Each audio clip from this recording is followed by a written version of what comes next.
Hello and welcome to another episode of Gossip Finance, where I am your host, Alacius Inger. And I'm Duncan Sandlin. How's everybody today? How are you, Lacey? I am fabulous. We just made it past Halloween. We're cruising on up to the election, all the things. All right, election coming up Tuesday, everybody. So today is going to be our little election day. We're going to do the closing arguments for both the candidates, but we're mostly going to cover some different clips of the crazy stuff that happens right before the election, because everybody gets a little wild right up until the end. So we got to cover some of that, and we'll go over some fun clips throughout the day. I did want to start with this. So J.D. Vance went on Jake Tapper, and it went bad from the start with Jake Tapper, and basically just tried to lie to him, and Tapper just held him down. So he got tapped. So we're gonna watch Jake Tapper. Yeah. So we're gonna watch Jake Tapper real quick. But it was bad. I mean, Vance got angry and started yelling at him. It was weird. Did not help him. But it's not the case you want to be making a week before the election. So, but we'll watch a clip here because this is crazy. Obviously, I don't know what's the case his running mate keeps making. Yeah, I don't know. They're just out there right Kelly. now. Sure.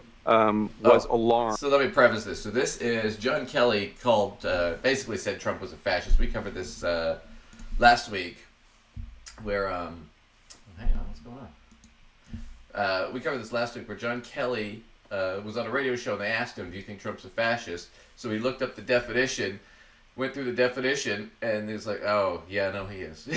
He meets the definition. It wasn't like he initially wanted to say he's a fascist. He just went right to the definition. So, anyway, this is what Jake Tapper's about to ask him. He says, by what he heard when Trump said he wanted to use the National Guard or the Pentagon to go after the enemy within, Americans with whom he disagrees, including the Pelosi's, Adam Schiff. And then he gave an interview. He said that Trump, quote, certainly falls into the general definition of fascist, that he is, quote, certainly an authoritarian, admires people who are dictators. You've called him a disgruntled former employee.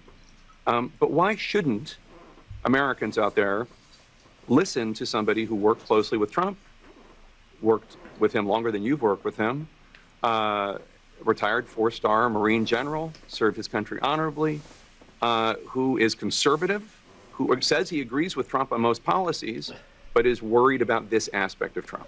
So let me just say two things in response. So first of all, pretty much all of what John Kelly accuses Donald Trump of saying, there were other people in the room, Mike Pence's former chief of staff, for example, who've explicitly said Donald Trump never said those things, right? So one, on Mike the specific Pence, the guy comments, who's not going to support Trump because Mike Pence's former chief of staff said that Donald Trump didn't say those things, right? So that's number one. Number two, I actually think there's an interesting conversation here to have, Jake, which is why does John Kelly not support Donald Trump? Okay, so let's go to this real quick because this is just crazy to me. So it's kind of a long-winded question, right? Why is it his former four-star general, who was the chief of staff, basically, why is he calling him, a fascist? Right? What do you have to say to that? Why is he not supporting him? And that's all those guys. Millie McMasters, most of his cabinet, most of the people who worked for him don't support him. He was that unliked when he was president. I mean, he's been that unliked most of his life. And what's J.D. Vance says? Well, he never said that. We have him on record. We have him on radio saying that. Right?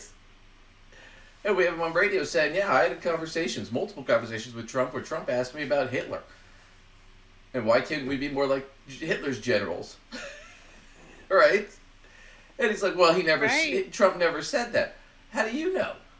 You weren't in the room. The guy's testifying to a direct conversation he had. This is not hearsay. So, I mean, it just amazes me that he would lie like that. I mean, just so blatantly. But Tapper's kind of picked up on it. He's just going to twist the knife some more. It's just crazy. It's about policy. It's not about personality. He says he agrees with Trump on most policy. No. He agrees with Trump on most policy. He disagrees with Trump on how Trump views his role and his and the fascism and the authoritarianism. I don't buy that, Jake. I don't buy that, because if you actually look at John Kelly, at folks like Liz Cheney, the fundamental disagreement they have with Donald Trump is, even though they say that they're conservative in the sense that they want America to get involved in a ton of ridiculous military conflicts. They want America to police the world, and Donald Trump wasn't. John Kelly lost a son in Afghanistan.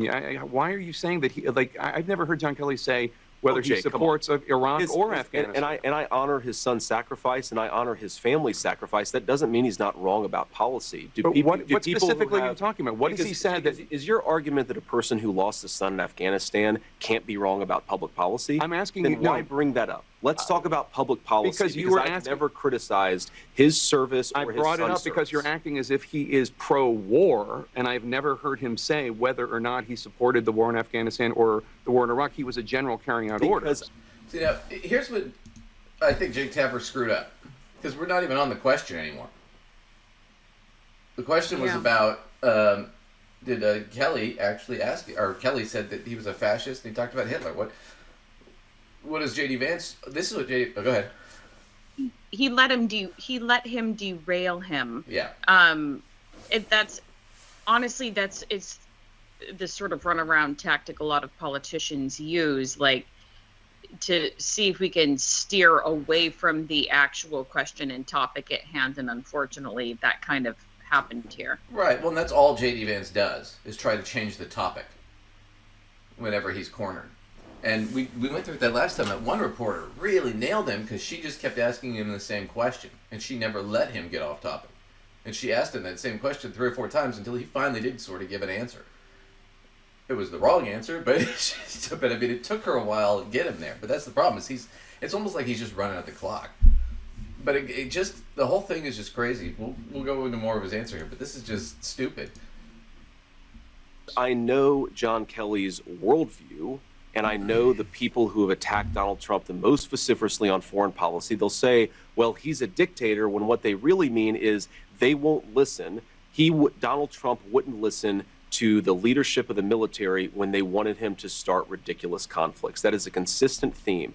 And I think that there's a big, big thing going on in American politics. It's a very interesting theme in American foreign policy, where a lot of former members of the Pentagon bureaucracy, a lot of old neoconservatives, they have a fundamental difference with Donald Trump on the question of peace and war. I believe Donald Trump is the candidate of peace. I think the record supports that.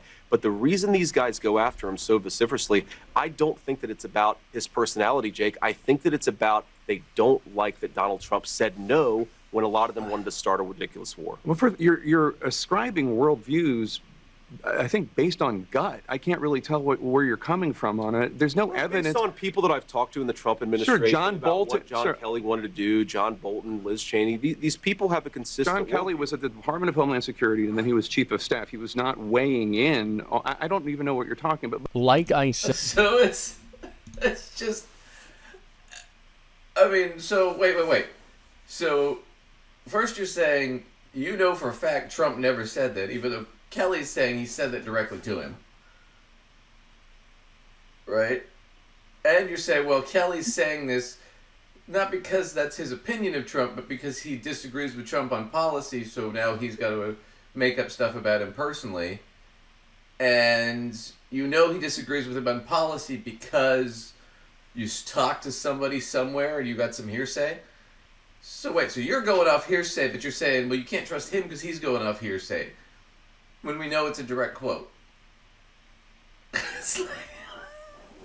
Well, and quite frankly, if the guy says he pretty much agrees with Trump on most policy, then he, I mean, you really only have a choice but to believe him. He's not like somebody whose like voting record you can particularly go and like check in on to verify that. You just sort of have to take him for his word if he says he agrees with him on policy, you know? Yeah, well, and the thing about it is Kelly and Liz Cheney did agree with Trump on policy. In fact, Liz Cheney, they brought up, Liz Cheney voted with Trump 98% of the time. But now she's supporting Kamala Harris, who she disagrees with on everything for the most part. This is about Trump as a person. That's why these Republicans don't like him. They really are trying to avoid that because Kamala Harris's last push, and whether it works or not, I don't know if it's the way I'd have gone, is to go after the sort of the Liz Cheney, Nikki Haley voters who don't like Trump in the Republican Party. And basically to give them permission and say, hey, you're still a good Republican if you vote against him. In fact, you're a better Republican if you vote against him. Right. But J.D. Vance is trying because few Republicans have sort of stepped up and, decided to basically say, yeah, this is about his moral compass, not his policy, Right. And J.D. Vance, it's kind of weird because Tapper kind of corners him there. And it's like, here's a chance, J.D. Vance, to go on CNN, tag Jake Tapper and say, look, no, really you need to support Trump. He is a good guy kind of thing. The problem is Jake Tapper's weaseled him into a corner where it's like, okay, to support Trump, though, means you have to reject the rest of the Republican Party. And the guys that, have been there for 30 years. Right? So you see what J.D. Vance is kind of stuck in that corner. He got angry in the interview and yelled at Jake Tapper later. That was like early on, but he caught him in the election denial stuff. But I just wanted to show that kind of clip because I wanted to get you into that sort of, this is where they're stuck with, right? Right. Where the push is, we're still fighting over these last few Republican voters, and your push is, okay, if you guys, the Harris campaign is saying, look, you're still a good Republican if you vote for us. In fact, you're a better Republican because you're voting with Dick Cheney, Liz Cheney, Mark Kelly, Milley, McMaster, a lot of the Republican Party.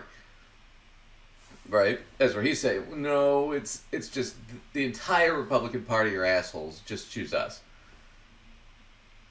I mean, it's like you're trying to get in with the cheerleaders, and the one cheerleader that everybody hates is saying, no, you have to be my friend and they all suck. You're like, yeah, but if I'm all the cheerleaders' friends and I'm going to all the parties. So right. It's kind of a shit argument.